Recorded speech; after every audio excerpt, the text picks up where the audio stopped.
Assalamualaikum warahmatullahi wabarakatuh. Halo teman-teman otak kencer dimanapun kalian berada. Kali ini kita akan membahas mengenai SKB Guru IPS Terpadu. Tongkrongin terus channel otak kencer ini. Please like, subscribe, and comment. Bagikan juga ke sosial media teman-teman semuanya.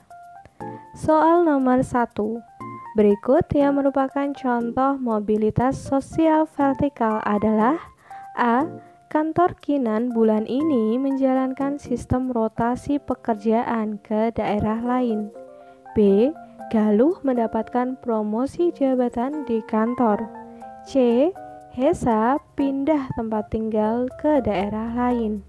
D. Cahaya pindah kewarganegaraan mengikuti suaminya. Kira-kira yang termasuk mobilitas sosial vertikal yang mana teman-teman? Betul banget, yang B. Galuh mendapatkan promosi jabatan di kantornya. Pembahasannya, mobilitas vertikal apa sih itu? Jadi, mobilitas vertikal merupakan perpindahan status atau strata atau jenjang atau tingkatan atau kelas sosial yang disandang individu atau sekelompok warga masyarakat pada lapisan sosial yang berbeda.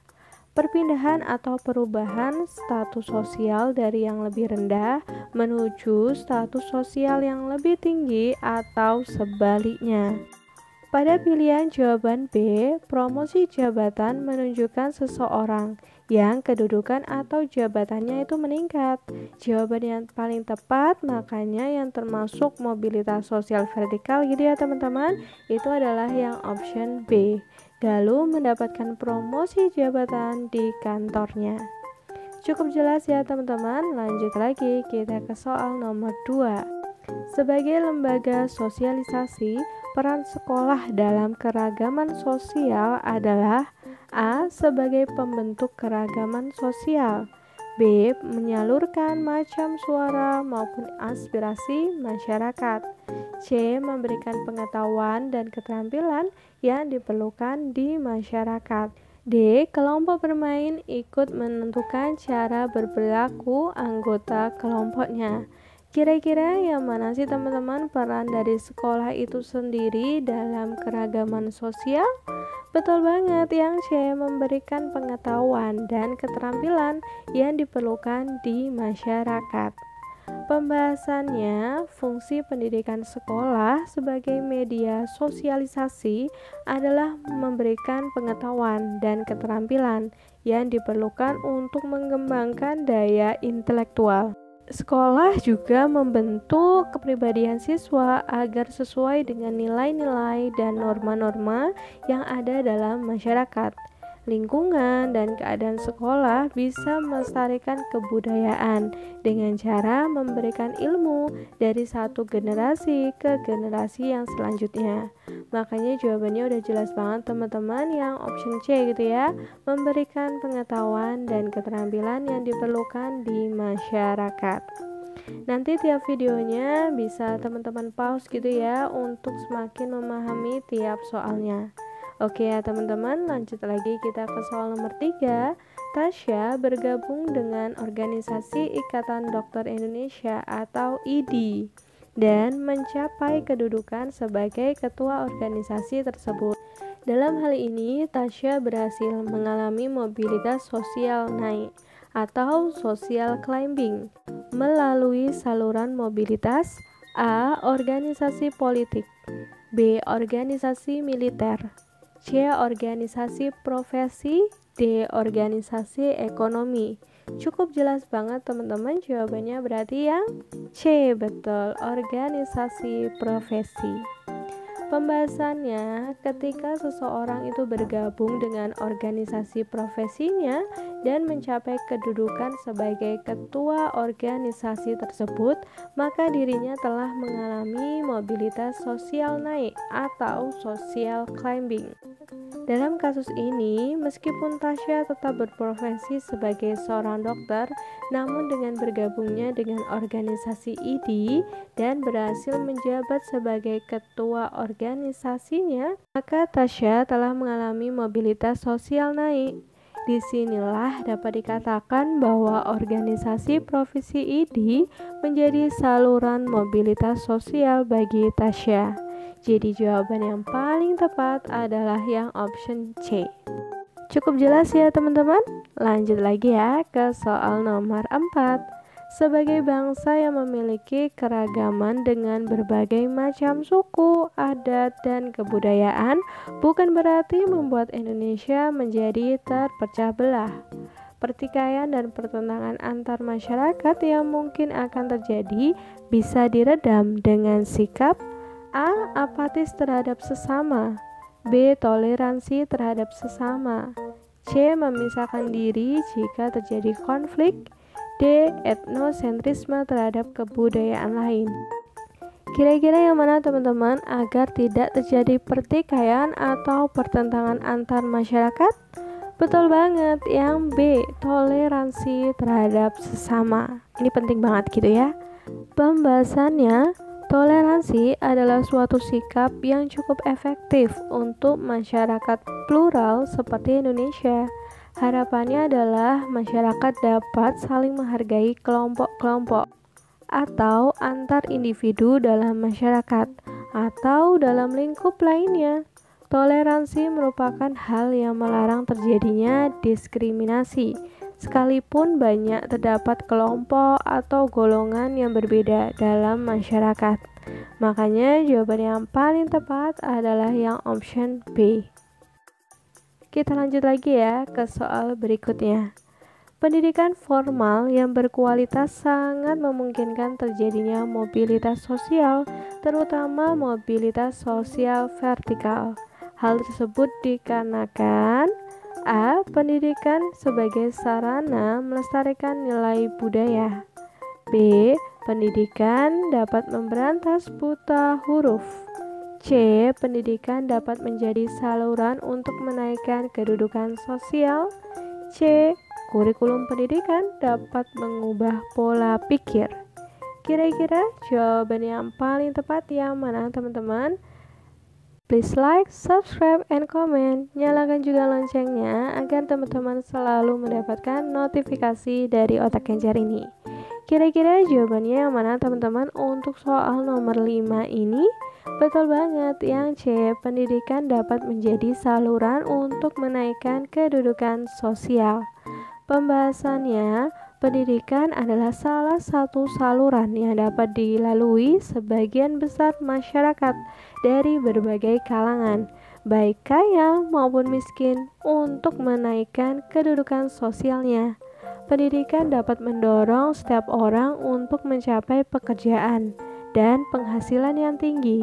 Melalui pendidikan, mobilitas sosial yang mereka alami bukan hanya berpengaruh pada dirinya, namun juga berpengaruh juga untuk kehidupan keluarganya. Makanya jawaban yang paling tepat sesuai dengan penjelasan tadi itu yang option C. Sampai di sini bisa dipahami ya teman-teman. Kita lanjut lagi ya ke soal nomor 6. Dalam proses pembentukan kebudayaan untuk mengantar tiap individu memasuki kehidupan sebagai anggota masyarakat, keluarga merupakan suatu faktor yang sangat utama. Hal tersebut dikarenakan A. Keluarga sebagai pembentuk etnosentris, B. Keluarga merupakan agen sosialisasi primer, C. Keluarga sebagai sarana pendidikan formal, dan D. Keluarga hanya sebagai agen sosialisasi sekunder. Kira-kira yang mana nih teman-teman? Jawaban yang paling tepat, kenapa sih kok keluarga itu merupakan faktor yang sangat utama? Betul banget, yang B. Keluarga merupakan agen sosialisasi primer. Pembahasannya, proses pembentukan kebudayaan pada individu dilalui oleh proses sosialisasi. Proses sosialisasi itu sendiri adalah proses belajar individu dalam memahami nilai, norma, dan berbagai kebudayaan yang ada di kehidupannya. Oleh karena itu, sepanjang hidupnya, individu itu akan mengetahui dan memahami kebudayaan, seperti tata cara bermasyarakat melalui sosialisasi. Dalam hal ini, agen sosialisasi primer itu adalah keluarga, sehingga keluarga merupakan faktor yang sangat utama dalam pembentukan kebudayaan pada individu. Video kali ini kita akan membahas 20 soal SKB IPS terpadu gitu ya teman-teman. Ini bisa teman-teman jadikan untuk bahan belajar untuk persiapan menghadapi SKB CPNS tahun ini. Kita perjuangkan semaksimal mungkin SKB CPNS tahun ini. Semoga apa yang teman-teman upayakan sekarang ini membuahkan hasil dan diberikan hasil yang terbaik dunia akhirat. Amin ya robbal alamin. Kita lanjut lagi teman-teman ke soal berikutnya. Terdapat beberapa faktor pendorong mobilitas sosial dalam masyarakat. Contoh faktor pendorong mobilitas yang terjadi karena faktor individu itu sendiri adalah A. Sistem demokrasi Indonesia yang membuka peluang untuk setiap orang memasuki kedudukan tertinggi. B. Pendidikan yang tinggi dan berkualitas belum tentu akan memudahkan seseorang untuk lebih cepat untuk mendapatkan pekerjaan. C. Adanya struktur pekerjaan yang lebih menjanjikan masyarakat dari segi perekonomian. D. Pengusaha kecil yang mendatangi seminar pengusaha termotivasi untuk mengembangkan usahanya agar lebih berkembang dan besar. Kira-kira yang mana teman-teman jawaban yang paling tepat? Yaps, betul banget, jawabannya yang D. Pengusaha kecil yang mendatangi seminar pengusaha termotivasi untuk mengembangkan usahanya agar lebih berkembang dan besar. Pembahasannya dalam faktor pendorong mobilitas sosial terdapat faktor individu itu sendiri. Faktor individu adalah kualitas seseorang baik ditinjau dari segi tingkat pendidikan, penampilan maupun keterampilan pribadi. Adapun yang termasuk dalam cakupan faktor individu adalah yang pertama, perbedaan kemampuan. 2. Orientasi sikap terhadap mobilitas. 3. Faktor kemujuran atau bejo gitu ya. Berdasarkan penjelasan tersebut, jelas banget teman-teman, jawaban yang paling tepat adalah yang option D. Cukup jelas ya teman-teman sampai di sini. Oke, kita lanjut lagi ya ke soal berikutnya. Proses perpaduan dua kebudayaan yang berbeda dengan tidak menghilangkan ciri kebudayaan lama disebut A. Segregasi, B. Integrasi, C. Akulturasi, D. Asimilasi. Gampang banget, yang mana? Betul banget, yang C. Akulturasi. Pembahasannya, definisi akulturasi adalah proses perpaduan dua kebudayaan yang berbeda dengan tidak menghilangkan ciri kebudayaan lama. Sedangkan asimilasi merupakan percampuran dua kebudayaan yang menghilangkan budaya lama dan menghasilkan budaya yang benar-benar baru. Makanya jawabannya yang paling tepat yang C ya teman-teman, akulturasi. Kita lanjut lagi. Masih semangat kan ya? Oke, kita coba soal selanjutnya. Bagi sebagian orang, menjadi anggota DPR adalah sebuah impian. Akhirnya mereka melakukan segala cara agar saat pemilihan namanya mendapatkan suara yang banyak. Ia akhirnya melakukan kampanye dengan menghabiskan banyak sekali uang. Alasan mereka melakukan itu karena menjadi DPR membuatnya mungkin cepat kaya. Waduh.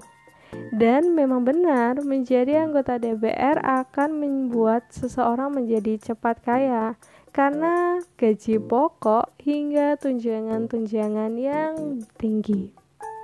Berdasarkan penjelasan tersebut, saluran mobilitas sosial yang digunakan dalam menaikkan status sosial seseorang adalah melalui A. Lembaga pendidikan, B. Lembaga masyarakat, C. Organisasi ekonomi, D. Organisasi politik.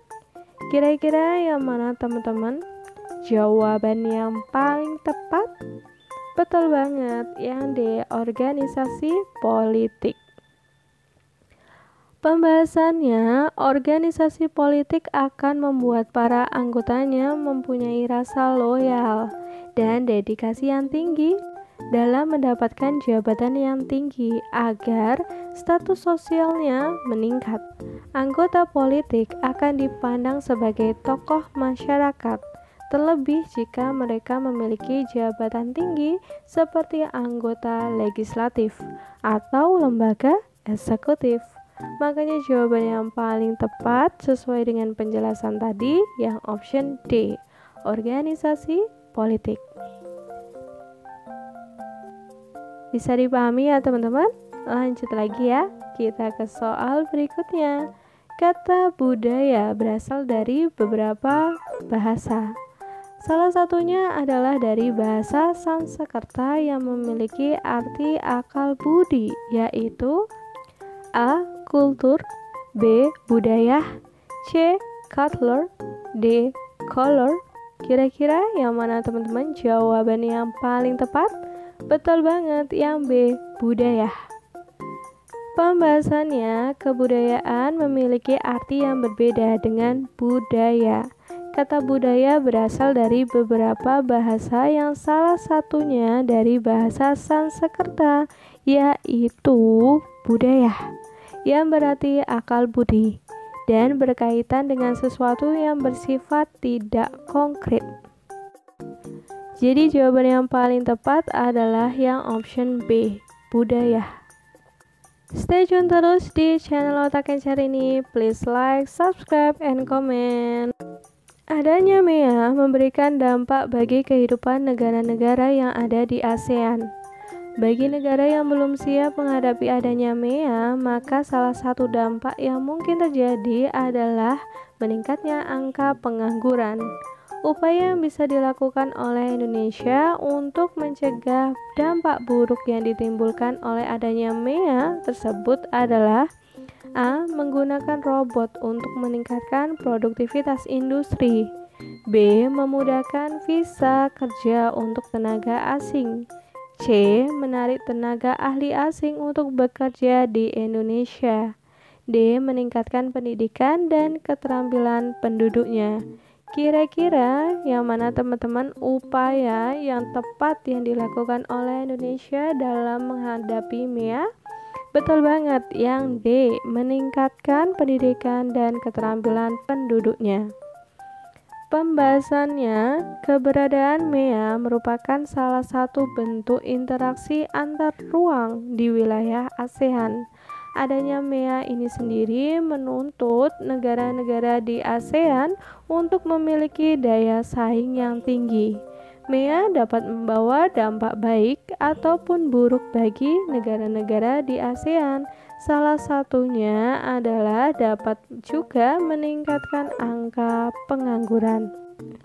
Langkah yang bisa dilakukan oleh Indonesia untuk mencegah peningkatan angka pengangguran akibat MEA adalah dengan meningkatkan kualitas sumber daya manusianya, tentunya peningkatan pendidikan, keterampilan, kesehatan, dan lain-lain. Hal ini dilakukan agar penduduk Indonesia siap dan mampu untuk berkompetensi dengan tenaga kerja dari negara lain dalam MEA. Oke ya teman-teman, lanjut lagi ya ke soal nomor 12. Penyelenggaraan pesta olahraga setiap 2 tahun sekali melalui SEA Games merupakan bentuk kerjasama antar ruang ASEAN di bidang A. Politik, B. Sosial budaya, C. Ekonomi, D. Keamanan. Jelas banget teman-teman. SEA Games berarti yang B. Sosial budaya. Pembahasannya, setiap negara anggota ASEAN diminta berperan aktif dan ikut serta dalam upaya kerjasama guna mendukung kesejahteraan negaranya sendiri. Kerjasama antar negara anggota ASEAN dalam bidang sosial dilakukan agar tercipta kerukunan dan kemajuan bersama. Salah satu bentuk kerjasama di bidang sosial budaya di ASEAN adalah penyelenggaraan SEA Games setiap 2 tahun sekali. Oke, lanjut lagi ke soal selanjutnya. Organisasi Kerjasama Ekonomi di wilayah Asia Tenggara adalah A. ASEAN, B. OPEC, C. APEC, D. AFTA. Mintanya kerjasama ekonomi. Betul banget, yang D. AFTA. Pembahasannya, AFTA adalah singkatan dari ASEAN Free Trade Area atau Kawasan Perdagangan Bebas ASEAN. Organisasi ini didirikan saat Konferensi Tingkat Tinggi atau KTT ASEAN keempat di Singapura tahun 1992. Tujuannya adalah untuk menciptakan zona perdagangan bebas di wilayah ASEAN. Oke ya teman-teman, sampai di sini bisa dipahami kan ya. Nanti tiap videonya bisa teman-teman pause terlebih dahulu untuk tiap soalnya, agar lebih mudah untuk memahaminya, gitu ya. Kita lanjut lagi, perhatikan gambar berikut ini. Gambar tersebut menunjukkan piramida penduduk di Singapura. Pernyataan yang tepat terkait dengan gambar tersebut adalah A. Pertumbuhan penduduk di Singapura terus meningkat. B. Singapura memiliki angka beban ketergantungan yang tinggi. C. Singapura memiliki angka beban ketergantungan yang rendah. D. Kelompok penduduk berusia tua lebih banyak dibandingkan penduduk berusia muda. Coba teman-teman amati dulu gambarnya. Ini adalah data pada tahun 2018. Kira-kira jawaban yang paling tepat dari gambar tersebut itu apa sih? Betul banget, yang C. Singapura memiliki angka beban ketergantungan yang rendah. Pembahasannya, berdasarkan gambar piramida penduduk tersebut, maka dapat diketahui nih bahwa Singapura mengalami pertumbuhan penduduk yang lambat. Hal ini menjadikan jumlah penduduk usia muda yang rentang usianya 0-14 tahun menjadi sedikit. Selain itu, diketahui pula bahwa negara ini memiliki jumlah penduduk usia produktif usia 15-65 tahun yang banyak dan penduduk usia tua lebih dari 65 tahun yang rendah. Jika penduduk berusia non-produktif atau kelompok usia muda dan tua lebih besar dibandingkan jumlah penduduk usia produktif, maka angka beban ketergantungan akan semakin besar. Angka beban ketergantungan itu merepresentasikan jumlah penduduk usia non-produktif yang harus ditanggung oleh jumlah penduduk usia produktif. Berdasarkan gambar piramida penduduk Singapura, maka dapat disimpulkan bahwa negara ini memiliki angka beban ketergantungan yang rendah karena penduduk dengan usia produktifnya itu lebih besar dibandingkan dengan penduduk yang berusia non-produktif. Makanya jawaban yang paling tepat adalah yang option C. Oke ya, lanjut lagi ke soal berikutnya. Negara dengan sistem pendidikan terbaik di Asia Tenggara itu yang mana? A. Indonesia, B. Thailand, C. Singapura, D. Malaysia. Kira-kira yang mana teman-teman jawabannya? Yaps, betul banget, yang C. Singapura. Mohon maaf ya teman-teman, Indonesia belum termasuk yang memiliki sistem pendidikan yang terbaik, gitu ya. Kita coba dulu pembahasannya. Negara dengan sistem pendidikan terbaik di Asia Tenggara itu adalah Singapura. Sistem pendidikan, tenaga pengajar, dan berbagai infrastruktur yang memadai menjadikan pendidikan di Singapura semakin maju. Hal ini disebabkan karena Singapura menganggap pendidikan itu sangat penting untuk suatu negara dapat mencapai cita-cita mereka di masa depan. Ini adalah tantangan untuk kita semua Bapak Ibu guru, di mana kita harus memajukan sistem pendidikan di negara kita ini sehingga setidaknya kita bisa mencapai cita-cita yang kita idamkan gitu ya. Syukur-syukur sistem pendidikan kita bisa terbaik di Asia Tenggara atau bisa juga di dunia. Oke ya, lanjut lagi ke nomor berikutnya. Salah satu tumbuhan asli yang berasal dari Filipina adalah pisang abaka. Serat dari batang tumbuhan ini dapat dimanfaatkan untuk A. Bahan baku otomotif, B. Bahan baku pembuatan pakaian, C. Bahan baku mebel, D. Bahan baku obat. Kira-kira serat dari batang tumbuhannya untuk apa sih? Betul banget, yang B. Bahan baku pembuatan pakaian. Pembahasannya pisang abaka. Pernah dengar teman-teman sebelumnya? Oke, kita bahas ya. Pisang abaka merupakan tumbuhan asli yang berasal dari Filipina. Namun, tumbuhan ini juga dapat ditemukan di beberapa wilayah di Indonesia. Pisang abaka dapat digunakan untuk berbagai kepentingan. Salah satunya itu adalah bahan baku pembuatan pakaian yang menggunakan serat batang pohonnya. Pakaian tradisional Filipina dibuat dari serat pohon pisang abaka. Makanya jawaban yang paling tepat yang option B. Bahan baku pembuatan pakaian. Lanjut, kita ke soal berikutnya.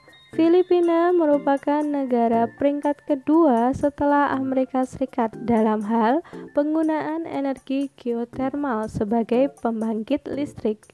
Pengelolaan geotermal di Filipina jauh lebih tinggi dibandingkan Indonesia. Padahal Indonesia juga memiliki potensi energi geotermal yang sangat tinggi. Faktor yang menyebabkan hal ini terjadi adalah A. Topografi di Indonesia sangat beragam, B. Cadangan energi fosil di Filipina yang lebih sedikit, C. Indonesia cenderung meningkatkan penggunaan energi fosil, D. Tidak ada pembangkit listrik tenaga panas bumi di Indonesia. Kira-kira apa yang menyebabkannya, teman-teman? Betul banget, yang B. Cadangan energi fosil di Filipina yang lebih sedikit.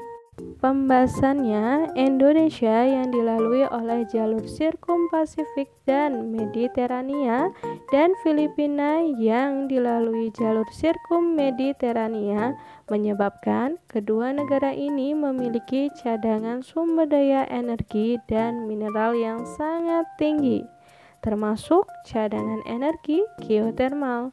Namun, penggunaan dan pengelolaan energi geotermal di Filipina jauh lebih tinggi dibandingkan di Indonesia.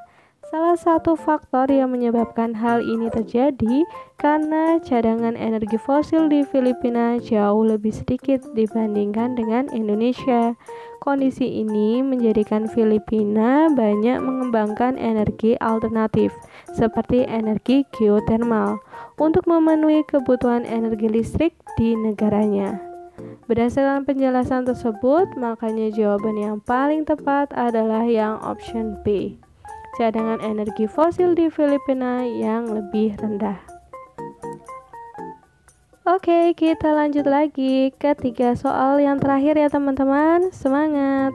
Brunei Darussalam terletak pada 4 derajat lintang utara sampai 6 derajat lintang utara dan 114 derajat bujur timur sampai 115 bujur timur. Berdasarkan letak astronomis tersebut, maka Brunei Darussalam itu memiliki iklim apa? A. Kutub, B. Subtropis, C. Tropis, D. Sedang. Kira-kira yang mana teman-teman jawaban yang paling tepat? Betul banget, yang C. Tropis. Pembahasannya, letak astronomis Brunei Darussalam yang terletak pada 4 derajat lintang utara sampai 6 derajat lintang utara dan 114 derajat bujur timur sampai 115 derajat bujur timur menjadikan negara ini memiliki iklim tropis. Wilayah beriklim tropis berada pada wilayah rentan 23,54 derajat lintang utara sampai 23,5 derajat lintang selatan.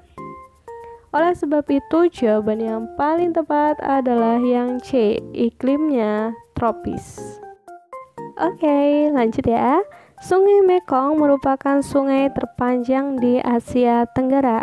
Sungai ini melintasi beberapa negara termasuk Laos. Sungai Mekong memegang peranan penting bagi Laos, di mana pusat perekonomiannya terdapat di sepanjang sungai ini. Faktor yang menyebabkan hal itu terjadi adalah A. Sungai Mekong berfungsi sebagai batas negara Laos. B. Sungai Mekong merupakan sungai suci bagi masyarakat Laos. C. Sungai Mekong dapat dimanfaatkan untuk mengalirkan limbah industri Laos. D. Banyaknya dermaga pelabuhan di Sungai Mekong. Kira-kira yang mana teman-teman faktor penyebabnya yang paling tepat? Yang betul banget, yang D, banyaknya dermaga pelabuhan di Sungai Mekong. Pembahasannya, Laos merupakan negara yang tidak memiliki wilayah laut karena dikelilingi daratan.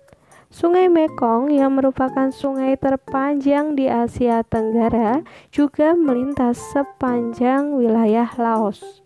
Sungai ini memiliki peranan penting bagi negara Laos karena berfungsi untuk mengaliri pertanian di Laos. Selain itu, pada sungai ini terdapat banyak pelabuhan yang membantu proses distribusi barang produksi Laos. Makanya jawabannya yang paling tepat adalah yang option D. Oke teman-teman, kita udah di soal penghujung. Pantengin terus channel Otak Kencer ini ya. Tunggu terus updatean video dari kita. Lanjut ya. Oke. Negara yang memiliki bentuk kompak adalah A. Laos, B. Vietnam, C. Kamboja, D. Indonesia. Kira-kira yang mana? Betul banget, yang C. Kamboja. Pembahasannya berdasarkan bentuk secara geografis, negara-negara ASEAN memiliki ciri compact, fragmented, elongated, dan protruded. Negara yang berbentuk kompak adalah negara yang berbentuk hampir seperti lingkaran. Contoh negara di ASEAN yang memiliki bentuk lingkaran adalah Kamboja.